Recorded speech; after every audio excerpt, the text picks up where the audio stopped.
So good afternoon, everyone. My name is Gertje from Roessel. I'm quite nervous because there are people from our team here as well. Gertje from Roessel. I'm a nurse as well. I'm a mother. I'm a family member living in the Netherlands. And I'm really happy that today I'm in a lucky position to facilitate this session where we have 6 really frontline staff, actually who make it happen every day, again and again. So what we would like to do this afternoon is first start with a short introduction. They will do it themselves. They're self-organized, so they don't need me. Then of course there will be some topics that we would like to discuss, but what we really would like is to get into a conversation with you, because we're sure there will be questions, thoughts, ideas coming from you there as well. They have plenty of experience and thoughts and ideas. So let's do all together our best to really make it an interactive session. So first, perhaps Yesim, can I ask you to introduce yourself? Hello everyone, it's Yesim. I'm working in Thistle Foundation based on Edinburgh. We are a well-being and health charity-based organization. I'm working there nearly 7 years. Nice. And Karen? I am Karen. I work for Medway Community Healthcare. I'm the lead coach for our Transforming Integrated Care in the Community, where we're embedding the Buurtzorg model into our organisation and neighbourhood nursing teams. Great. Good afternoon all. I'm Yasmin Kamara. I'm a registered nurse. I am passionate about community nursing. I work for Guy's and St. Thomas's Hospital. In 2016, I was part of the pilot that was implemented, and now it's been implemented in the teams to become Buurtzorg or neighbourhood nursing care teams. Hi, my name is Karen Jackson. I'm one of the heads of nursing at Guy's and St Thomas's adult community services, and lead coach for neighbourhood nursing there.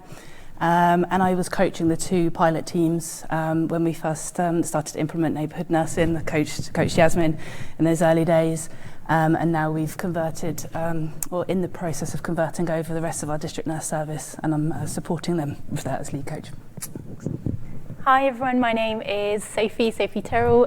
I work for Cambridgeshire County Council, and a couple of years ago I was part of the social work self-managed team called Neighbourhood Cares in Cambridgeshire County Council. I now work for Think Communities, which is a team taking some of that learning forward in terms of empowering communities, giving voice to communities and trying to make the system that we all work in slightly less complex for people who really want to get things done.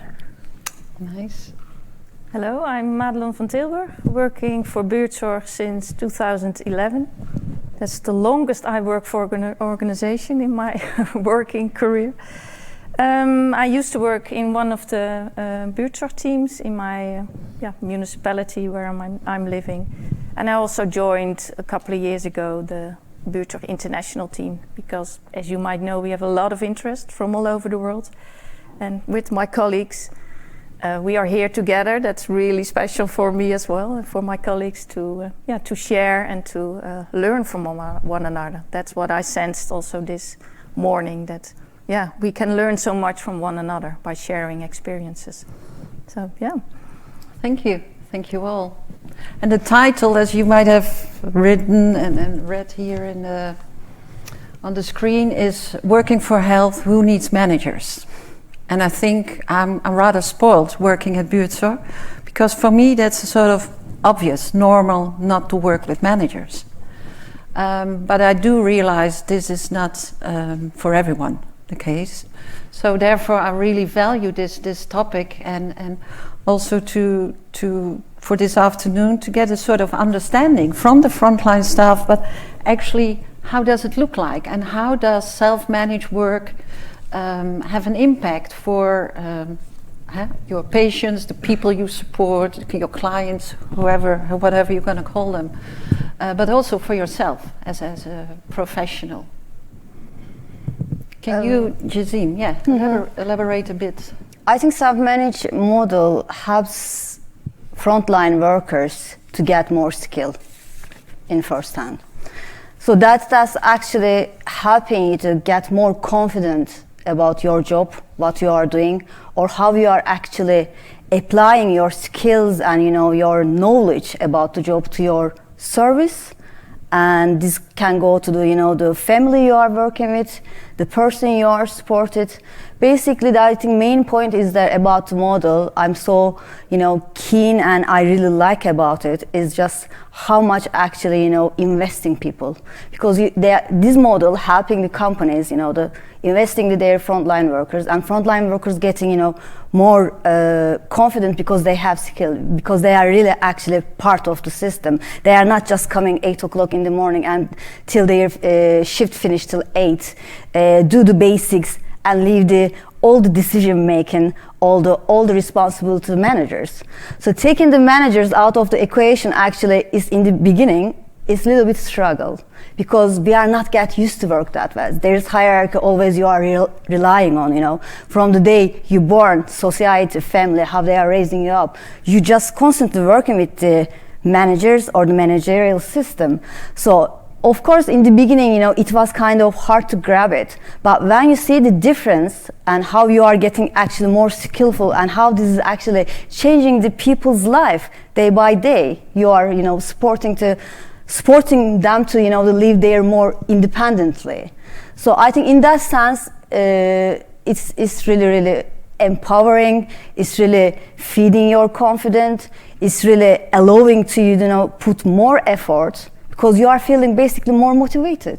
And when you feel more motivated, this totally affects your, the daily range of the jobs and the responsibilities. So in that sense, I think it's really empowering. It's really, about getting better and providing better service people you care in every sense. Sounds beautiful to me, but I think in daily practice, I'm looking at you, Yasmin. Yeah. Because is daily practice as beautiful as it is described? Well, it is for the teams, because I think the framework and the concept, as a nurse, this is what we're trained for.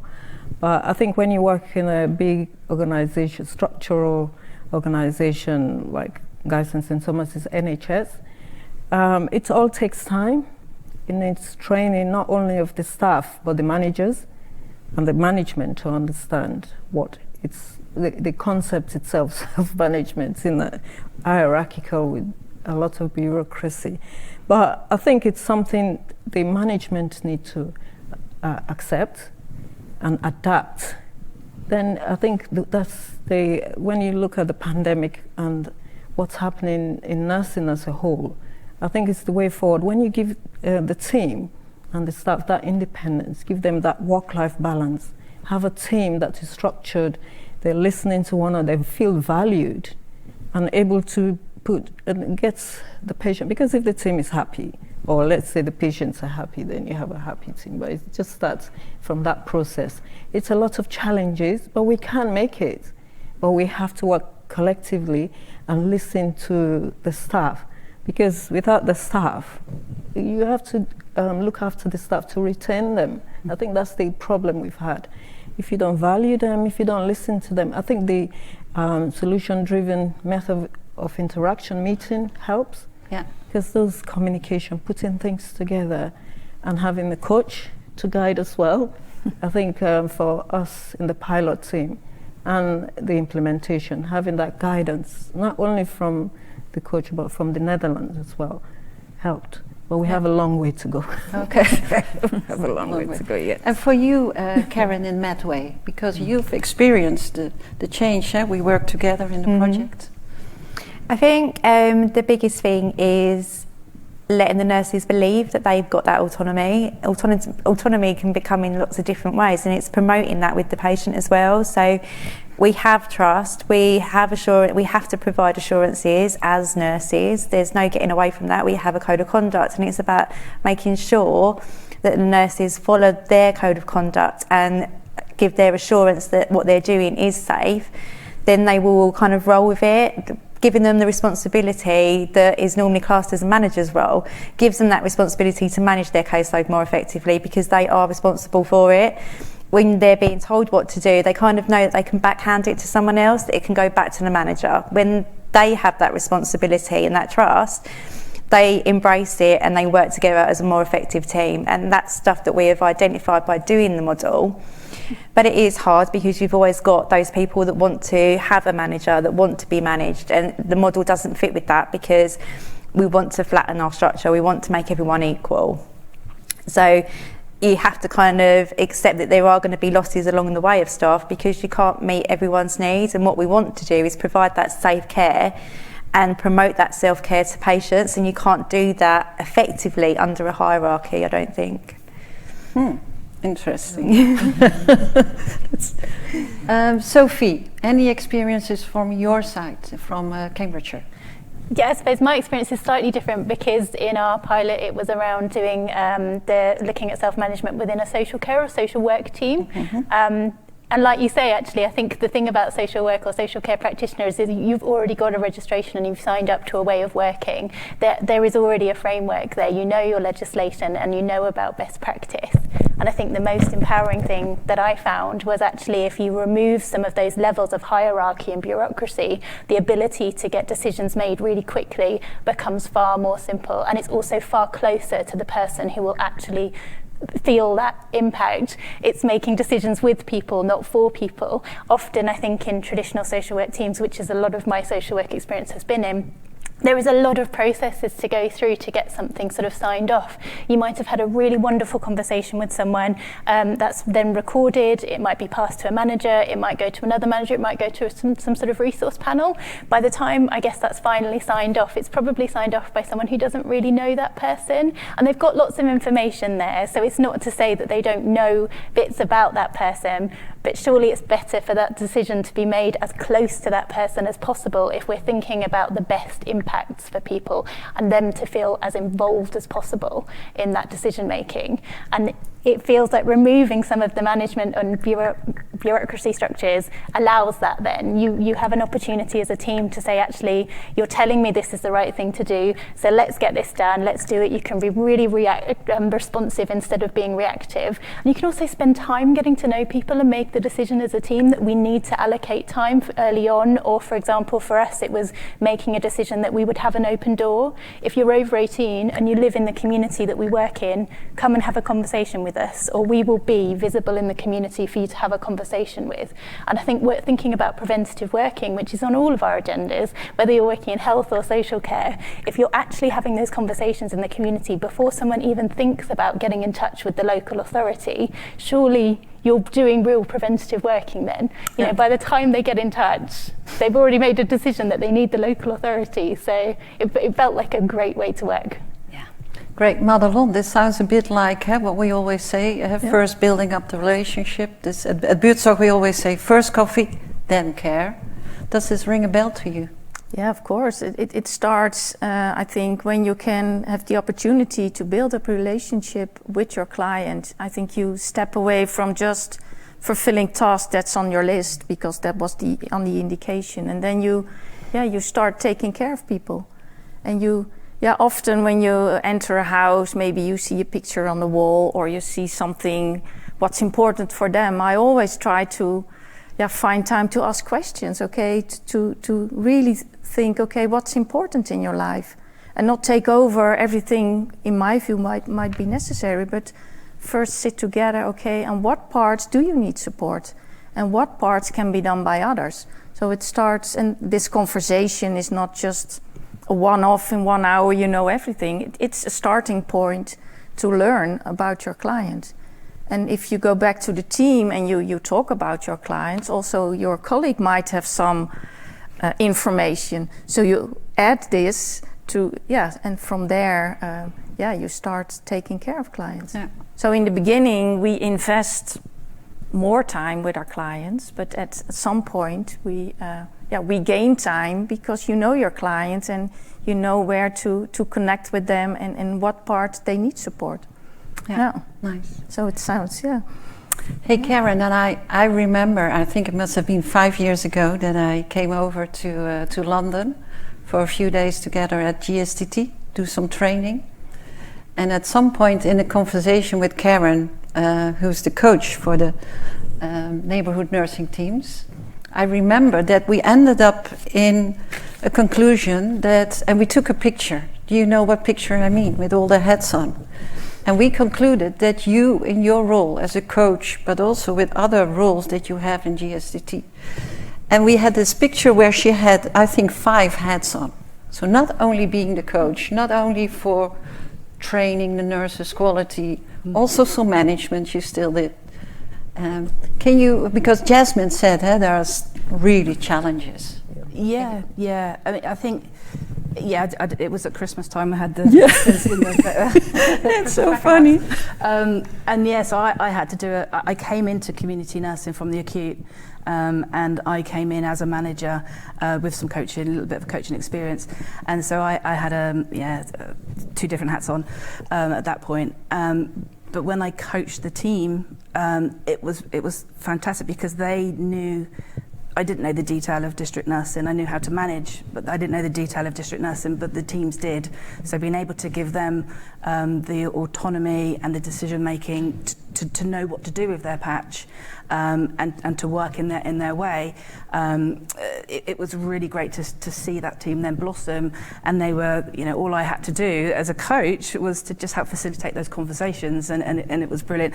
And then stepping back out into management, then to put my other hat on, to then come back from that, it's it is challenging, and I think it's challenging as a manager to be able to give that space to the team, to break down that management structure, to be able to give that autonomy to the team. Yeah. But when you do that, the benefits are immense.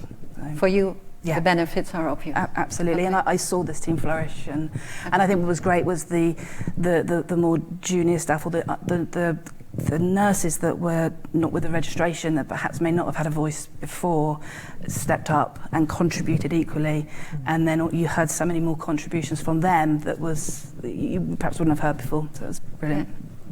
Wow. Yeah. Which leads me to another topic which I think is interesting as well, is that if you work in a self-organized team, self-managed team, however you're going to call it, what kind of impact does this have in the relationship with your colleagues in the team? Does it have any impact? I think there is a big impact about your relationship with your colleagues, because this model changing your relationship with colleagues in sense of, being more honest and open and try to do, the hard conversations, because there is no manager. There is no middleman between you and the team and the other team members to listen to you and both sides and try to solve the problems. So you are responsible to solve your own problems, which based on, the communication errors, communication problems.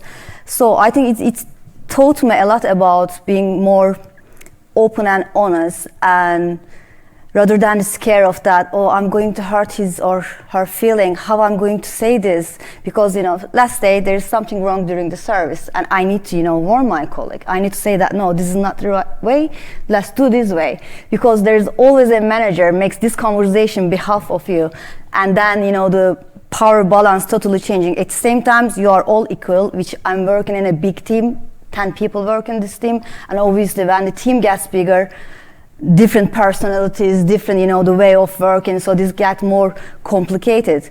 But with the model, I think I really learned that how actually I need to listen to people, because when you give that time and space, even to your colleague, it doesn't have to be the person you are supporting, or it doesn't have to be the family, the person you are supporting. It's just, I think, makes people valued, listen, and then, they are actually more open to share whatever is the problem or whatever, they are doing actually not rightly so.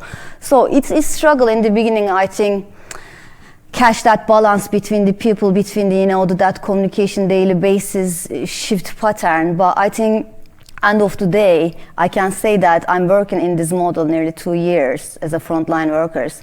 Our relationship between us is so much better in the sense of being honest, and try to help each other, try to, do not feel scared or afraid of hurting somebody's feeling. Just open whatever the problem we need to overcome, let's work together. This could be, any kind of things. For example, one of my colleagues couldn't do the, the reporting, I will help it, I will teach it, because we are learning to get these skills. So we are able to actually help each other and make the team works better. When team works better, this totally affects, your daily routine, the person you are supporting. So quality is raising, basically. Yeah.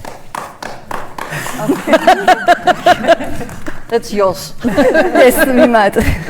Hey, and Yasmin, because as we have been working together for quite some years already, I know that working in a team isn't always fun, and also quite often, sometimes it's difficult when there's a conflict, when there's a colleague, where you struggle with. Can you share some of your experiences? Yeah, I think first and foremost is when you're in team, you need to understand that if you work in an organization, to have that respect that you work in an organization, not to take decisions and not informing management about it, because you work under trust, follow their guidelines, protocol and guidelines. But when you are in a team, you've come to a rule. They've decided. I'll bring two examples. One of them is, for an example, a rota. We've done a rota, and there's a rule that is done by the roles are rotated to colleagues. So the rota has been done by one of our team members, and another colleague came to me because she used to do the role. This has been passed on to the other colleague. She came. I don't like the way this is done. I don't think this is good. So I said to her, have you supported your colleague to get the rota right? I said, we have a rule here, we do not change. Well, we've decided as a team that this is going to work. If you change that being disrespectful. So that advice, so it made her rethink and said, okay. I said, what are you going to do about it? So I'll give my colleague support to get, so if I'd listened and taken that on board and just not guide her into that. So you as a team, you need to have that kind of way of doing things, otherwise it becomes a gossip, and then that person that you've respected, they've taken that role, then you will make them feel like they don't know what they're doing when you haven't supported them to get to that. And there was another big challenge, is that I think sometimes this model is not for everyone. Some people have worked in a management role and they come to a team where it's a self or independent team, and they would want to exercise that managerial role. So as a team, we had that difficulty where this member of staff wanted to control the team. So when we observed that, we had a meeting and discussed it, first of all, within our own team. She wasn't there. We said, this is what we observed. So what are we going to do about it? So we had a meeting with our colleague. We said, this is what we observed, and what are you going to do about it? She felt offended, so we had to get the coach involved to discuss this issue. It was a big challenging time for us because she just felt she was right, all of us, all the team members were wrong. But anyway, we came to a conclusion that, as a team, if she wants to work with us, these are the roles, this is the framework. But in the end, I think she didn't like it. She backed off because it wasn't for her. So you have to identify those needs. My colleague needed to identify that this was the issue. Maybe this team wasn't for her. We tried to accommodate her, but she didn't like it. She took it in the wrong way. But, she made her decision in the end. And I think, but we got support from the Netherlands as well. I think if you're not sure what to do, find out from and we have the handbook as well to guide us, the self-managing handbook.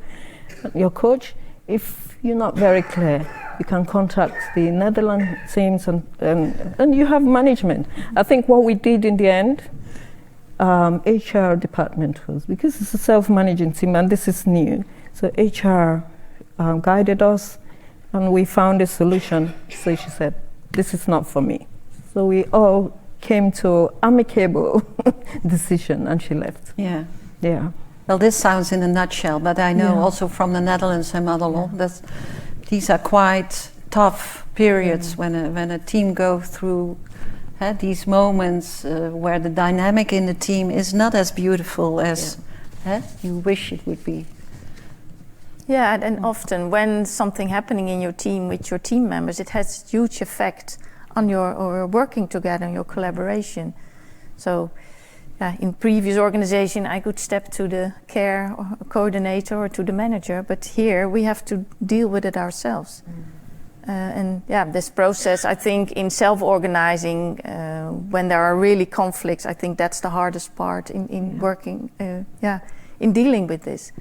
But it's really helpful. So when you already make some agreements or some ground rules in your team already, when things are just in the honeymoon phase, when everyone is still happy and everything is nice. Okay, how are we going to connect to one another, and how are we going to deal with things? So when there are specific issues, then it's more easy to go back to those ground rules. Okay, this is how we address this. Yeah. And I think it starts with a good basis as a team. So we are a team, and also do something fun together. At Buurtzorg we get a small budget to do something fun, but it's really important that you also connect with your small. Someone reacting here in the room. There. Small, in my view. We have a budget, big or small. That's but it's important. How can I leave now? to do something fun and to create this solid grounds in working together. But it can be tough sometimes. Yeah. But if you have this in place, it can be easier. Yeah. And then to the coaches on the stage, because I have experienced being a coach at Buurtzorg, that there have been moments that they ask me now, just put on the hat of the manager and just tell us what to do. And Karen, you must have experienced this as well at Medway. Yeah, definitely. I was a manager, so converting from a manager to a coach, all of the teams that we've rolled out have seen me in that manager positions of now trying to adapt to me being the coach, and so they do come to me and say that we've got this problem, how can we solve it? And it's like, well, what are you going to do?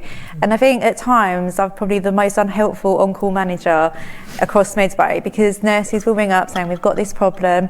It's like, okay, so what are we going to do about it? Like, what are you going to do about it? No, what are you going to do about it? Because it is about it's being autonomous, it's about thinking outside the box. But I think because the culture is so much, we've got a problem, we need to phone the manager. They don't take to what are you going to do about it very openly in the beginning. But it does change, and I could have probably spent about an hour on lots of different phone calls saying, well, what are you going to do about it? They now know either not to phone me or they really don't have an issue and they are starting to problem solve. But it is adapting that change, it is making, and I think some of the teams, our pilot team especially, they went live together. They were all very stable. They were creating the blueprint. One of the long-standing team members moved away, so they left the team, which left them.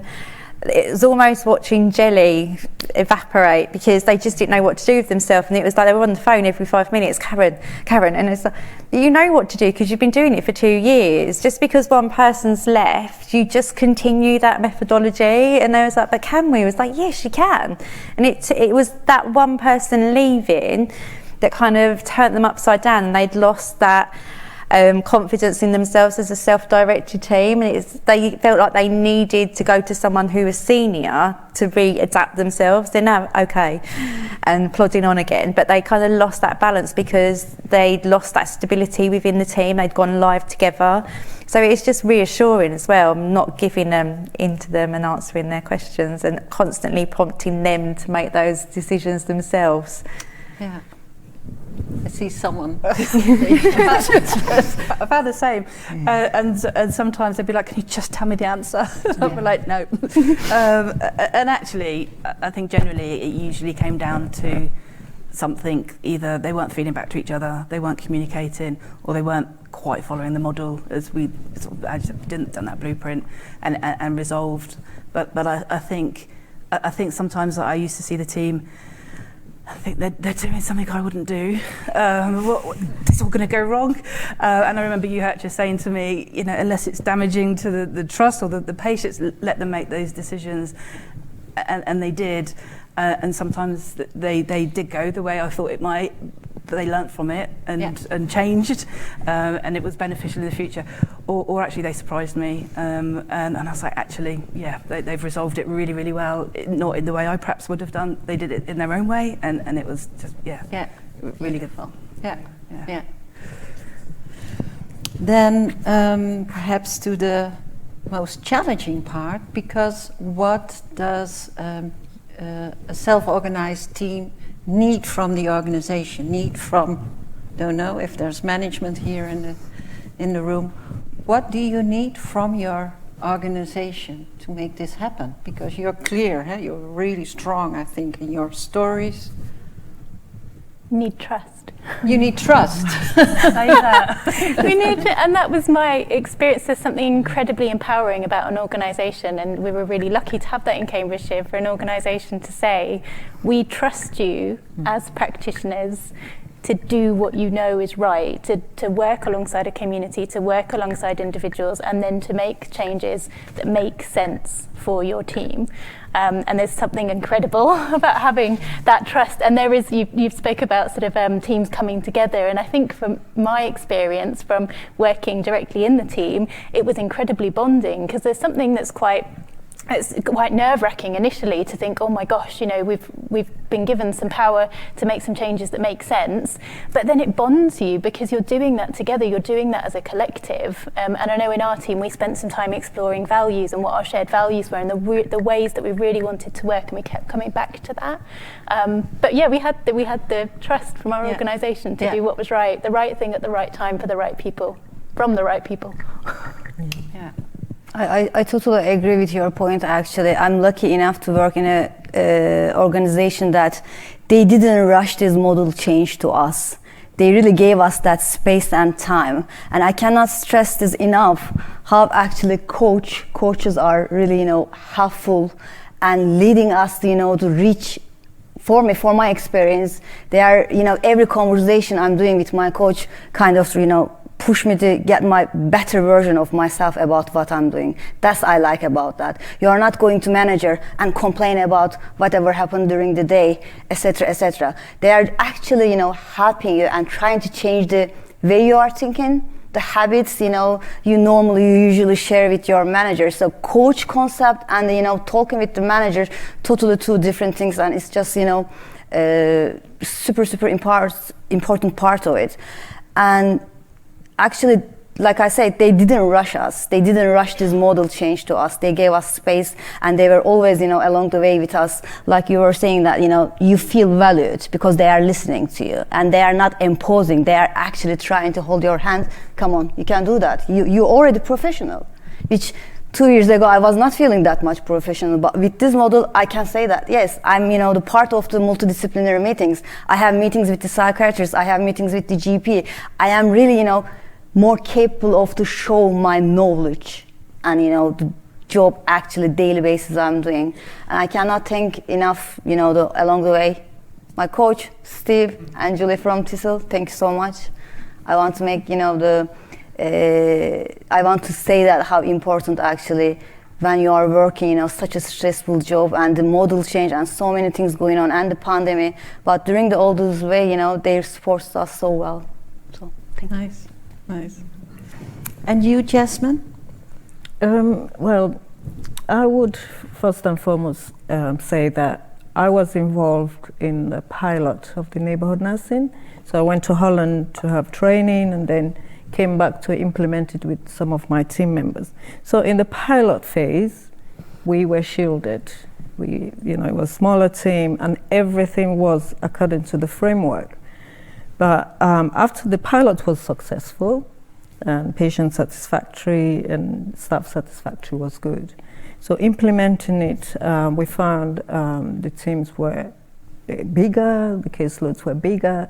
So it's trying to adapt that and the organization to understand this new way of working, because the pilot was set and it was planned and that was going, and we learned a lot.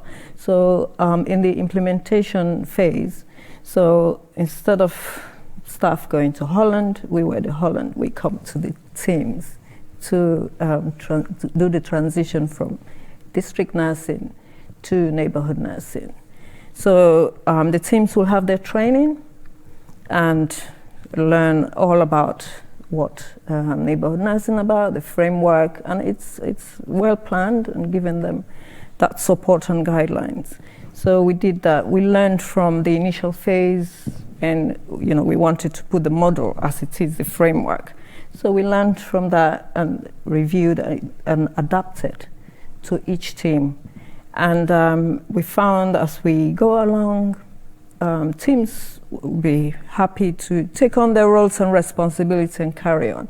But when someone goes off sick, or as I said, someone leaves, then the team is shaky. So how you get them to come back to their state. And having the organization, I think what we found is that most teams, they still have the managers, they still have the hierarchical. So the structure itself, where you have most of the things, authorization, they need signature from the manager. So that's been worked out.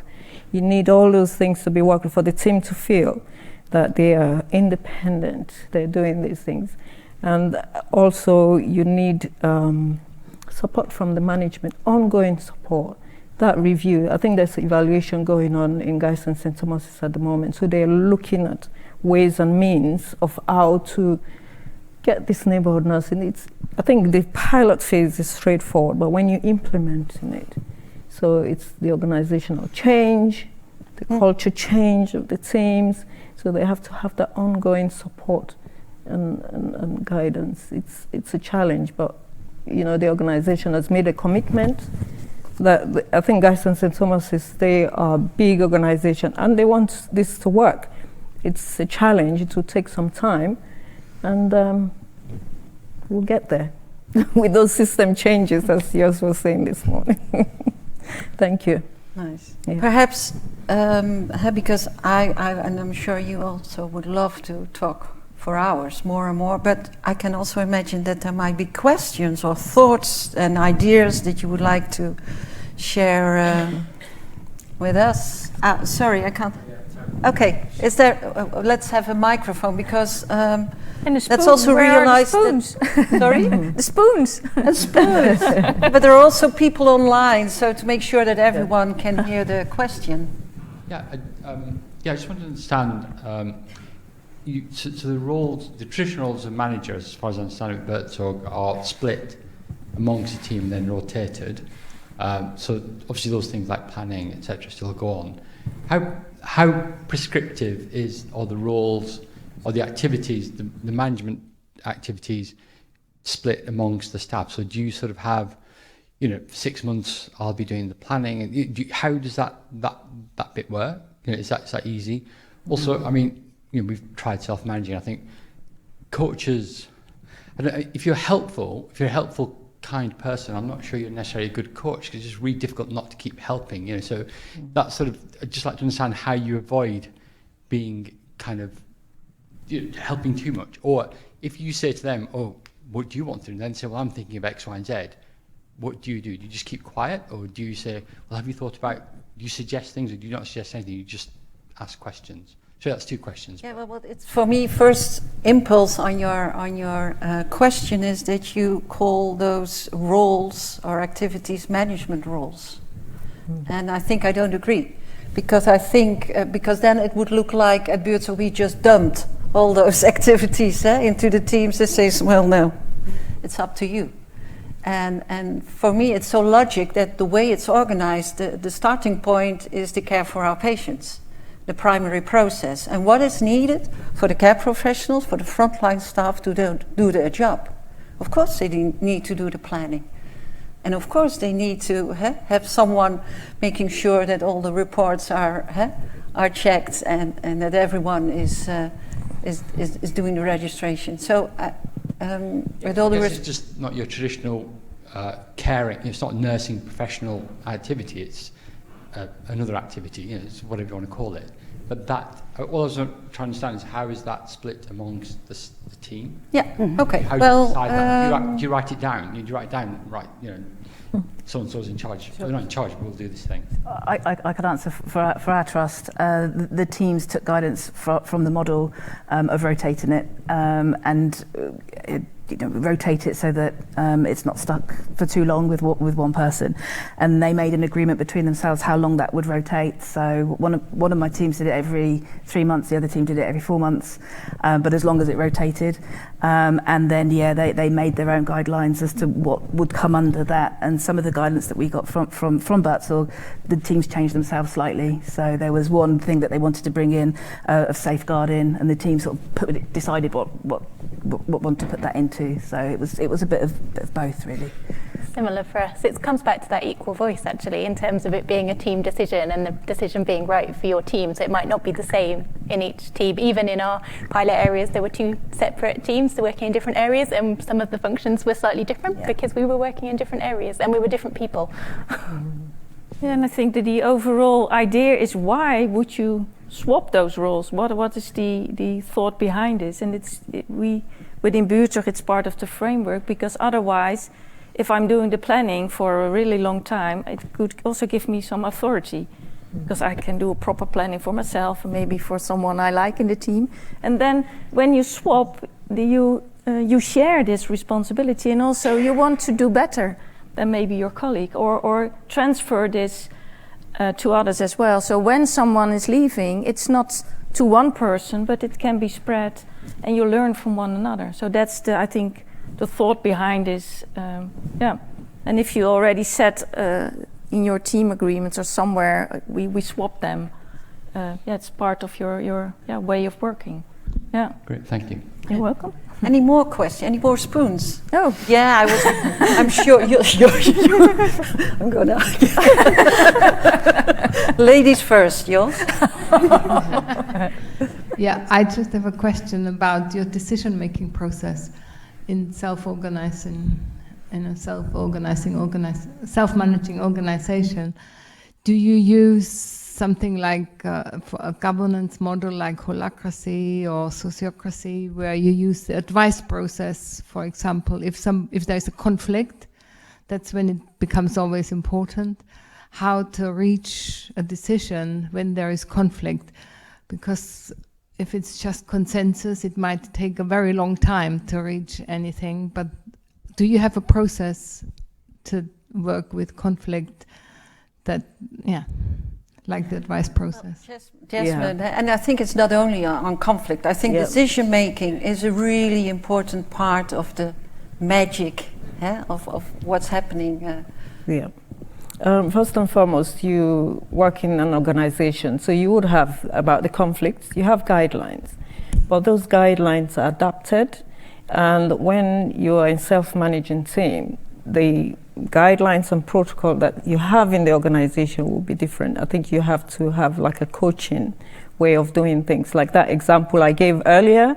So we had to use another route, discuss it with the coach and HR advice on how we use these guidelines that's already there. So we didn't change it, we adapted for it to work in that situation, because the organization still exists and have that. And then you have the solution-driven method of interaction. It's a meeting which you agree. For us, we were having like on a weekly basis. So we will have agenda points that we will discuss. And rota rules, like the example I gave, we will discuss. People come with their proposals, counter proposals, and then we come to an agreement. Everyone has to agree that this is the rule. And if you don't, you can ask for people whether they can live with it. So you make that as a rule. That rule is written down. So you agree that maybe every 3 months you will, or 6 months, it depends on what agreements you have. So that we had a rule book that it was on our shared folder. So new members come to the team, that's part of the induction process. We will explain what that means so that they're aware. So transparency. But the meeting, I think the solution-focused meeting, that's where everything is discussed and we will vote. And I think it's a really beautiful way to bring, so you don't get stuck in one problem. You make a solution, you make a decision and you move from it. If you can't, you can postpone it so you don't have to stay in that one problem or decision over and over again. So the framework is amazing. So you have to follow the guidelines, you have to follow the framework. And if you're not sure, you ask the coach, or you can refer to Netherlands. We used to have like a... No, that was the pilot phase. We used to have like a... Because we were the first teams in UK. We were clueless, so we come to a decision. What do we do now? We'll sit down, we talk about it, we may come to, okay, our coach could help, the organization could help, then Holland, if they're able to help us. And that helped. We were not stuck in one situation, so that helped. And it's not time consuming. I can imagine if you're not experienced with it, that you think, oh my God, it's going to take hours and hours. But actually, during the years we experienced that it just keeps the process going. Yeah. Jos, you had a question. Yeah, thank you so much. It was. It feels very intense, the openness and the way you're talking about it. And I was thinking about what did it do with yourself? So had it impact on your own perception and perhaps also your own life? Because when I decided to leave and to start with Buurtzorg, it felt like a lot of freedom, but also responsibility. And so this connection was very good because I could do what I thought was good, and I didn't have to listen to all these things that I thought that were not so good. So I was wondering, the intensity that you're all talking about these things, it must have done something with your own perception of things. So please, if you want, share it. I wonder if I could say one of the things that I found, and my background is a social worker, and I think alike to nursing, it's a pretty intense profession, and there's a lot of burnout. Work-life balance can be really tricky. I didn't realise actually maybe there were different ways to be working. I think when I then had the opportunity to work in a self-managed team, all of a sudden, did I work less hours? No, I definitely didn't. But did it feel like there was a better balance? Did it feel fulfilling? Did it feel like actually it was a different way of working and a way that made me really happy? Yes, and on a personal level, I think there's something really empowering about your colleagues knowing people really well. You can go on holiday and feel comfortable that you're not going to come back to something that is really awful that's happened, and you feel like it's because you're not there. And also from my personal point of view, it allowed me to care for family members at the end of their life. It allowed me to do things that and I've been in some wonderful teams that would have supported me, but it's just a different way of being supported by your colleagues with that equal voice, with that whole knowledge of a team, of knowing people and knowing your community. You can step away when you need to get that work-life balance. Or that was my experience anyway. No, I think definitely I agree with that. With this model, I think it gives us more option to discover about our work and personal life balance, because it made me do more self-reflection about knowing myself, what I'm capable of, what I can do, or how I can get myself better. And this always affecting your relationship with your partner, affecting your family relationship. So it's just not just we are using this model in this work and when we go back home we are switching off. No, you are not switching off actually. It's such a good thing, because you are feeling like you're saying, Sophie, like getting more motivated, valued. And it's always you can see the signs how your personal life in that matter is changing too. But I think the key word for me is the self-reflection. Made me do more self-reflection and think about my capability work-wise or in the personal life. So that's the biggest difference for me. Able to the more self-reflect and think about myself, my life, and my professional. I think for me, it was about building a future for future nurses, because we've got such a deficit in nurses, and it's a struggle recruiting and retaining staff. We have got the power within our teams to actually create a blueprint for future nurses, so that we can recruit and retain, but also building within our own organisation future nurses, future healthcare professionals, and making our health service more healthy and providing that better care and having that better work-life balance. And it enables you to be creative. And I think as the coach, it has enabled creativity for me. I've been able to work with lots of different services, organisations, universities to actually build our pathway and make sure that we have got the staff in place to enable us to do this model. For me, it's having the time to care for my patient. And also, I had example where patients were, they felt, there's nothing they could do for them, hopeless. And you see, it's like a beautiful flower, getting them from that position and getting them into, with help and support. It takes time, but I've been in a situation where patients, with the team support, we got patients that were hopeless. GP thought there was nothing they could do for these patients and get them out of that depression. Just simple things. You didn't have to put any more resources, well, time maybe, and but having the named nurse, have one or two people, have that continuity with that person instead of having many different people. But there's this beautiful examples I have, which you see someone from that dark place coming out of it, out like a bird, flying away. It's beautiful for me. And it's helped me by the empowerment I've received to be able to empower other people, because I've got this knowledge, I've got these skills, it's there. So I want to share it. Not only to teams, to patients, because it's not only, it's the same for patients. If you get patient happy, you get the patient structured. It's the same for the team. You can transfer that vice versa. Yeah. And happy patient, happy team. Yeah. That's what it's about. And what moved me so much last week when we had a phone call, Yasmin and I, and perhaps it's also an answer to your question, Jos, that you said, well, it's my life. It never dies anymore. Yeah. Beautiful. Thank you. Just very, very quickly from me, it's the same. It's completely within me now, and I feel like every conversation I have now has got some form of Buurtzorg principle in the background. It's there. But even to the point now when I'm at home with my family, my son comes home from school and he's like, I've had an argument with my friend. So what's your options here? It's infiltrating everything. It's funny.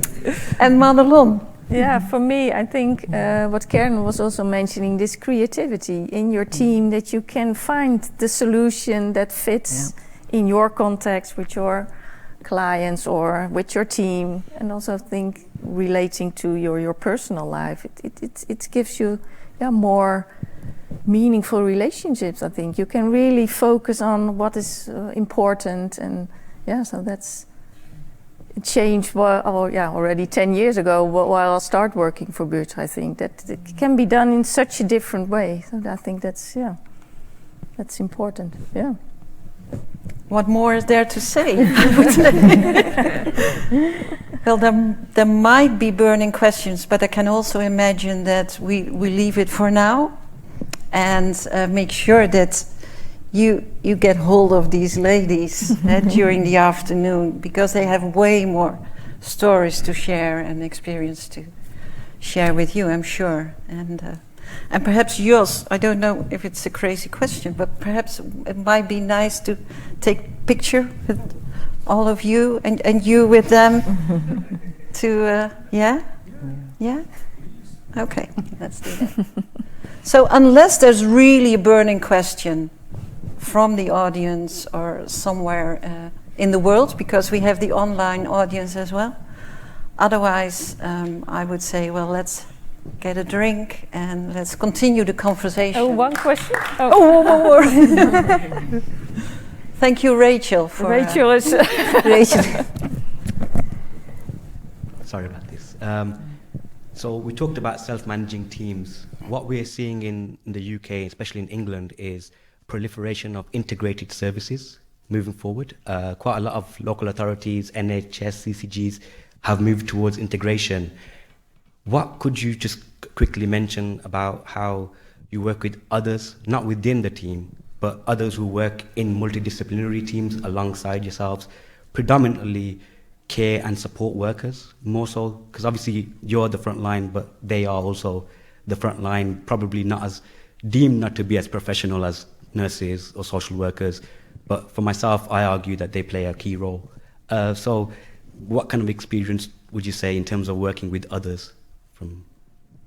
I think in the beginning it was struggle because, you know, they didn't know you, we didn't know them. There was always, you know, the line manager to deal with, you know, the multidisciplinary meetings, you know, the GP, psychiatrist, community nurse, etc.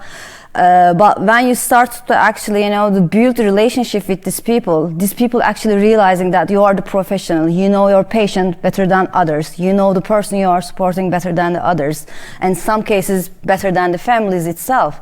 So in that sense, you know, it shows that you are capable to build this relationship and make it better, health-wise, mental health-wise, for your, you know, the person supporting or the patients. I don't know how it is for you guys, but I think for me in this team, involving all the services and, you know, the just show them we are capable and we know what we are doing based on, you know, the Buurtzorg model and how we are getting more skillful or resourceful.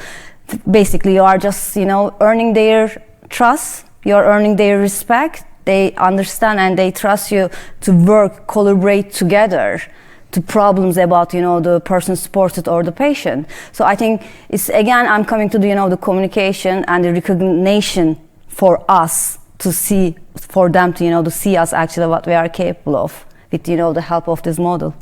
You've also got to give a little to get a little. You know, if you can do something practical that might not even fit within your job role, but it means something to that person, then it's got to be reciprocal. You know, we're not just always asking for stuff from other organisations. It's about working alongside and saying, well, I'll do that with you, or let's do that together, or I don't mind going in at that, you know, whatever time it is. You know, you can't expect it all one way, and we found massive benefits in that reciprocation. I think it's also about coordinating the patient care. So some patient with long-term condition, there's so many different people involved. So if you're the name nurse, you want to know who is who and what appointment has that patient got. So if you're able to coordinate the care and able to, what time is suited for the patient, and it depends, you know, you have to prioritize. If it's complex patient needs, you need to organize a meeting, a professional meeting, multidisciplinary team meeting, it depends on the time. But if you're not coordinating the patient care, you're all not talking to one another, then that's a big problem. I think that's the main thing, coordination. Yeah. Thank you so much, Madelon, Sophie, Yeah. Karen, Yasmin, Karen, Yesim. Yesim. We practice all morning. It's not going to happen anymore. It's not going to happen anymore. That's perfect. But thank you so much. A lot of respect for all of you. And I think we owe them a big applause.